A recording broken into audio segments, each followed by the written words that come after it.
As at now, I think the current government are really trying so hard to justify of their promises that they made during the time they were in opposition. I commend the works of the present government.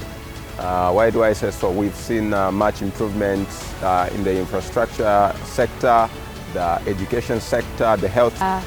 When we look at the agriculture sector, mainly mini meal is one of the staple foods that we usually rely on as a country, and I feel the president needs to touch on those aspects economically, as it is that citizens are really struggling when it comes to having that day-to-day meal, making up. I personally have witnessed how the government has given jobs to a number of people.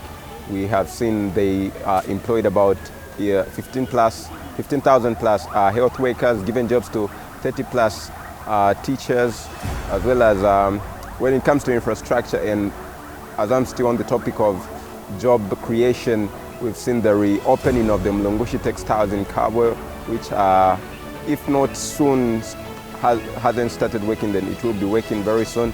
But of course, we're appreciating them of the good things that they've done, and of course we also have to look at another aspect that they haven't done, of which they promised us, and it's really worrying us as citizens, because as we have seen challenges of drought.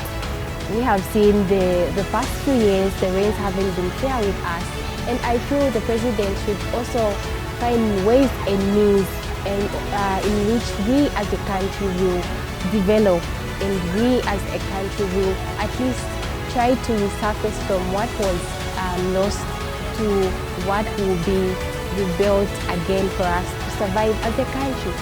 Being compared to the previous government, I would say this government is doing pretty much.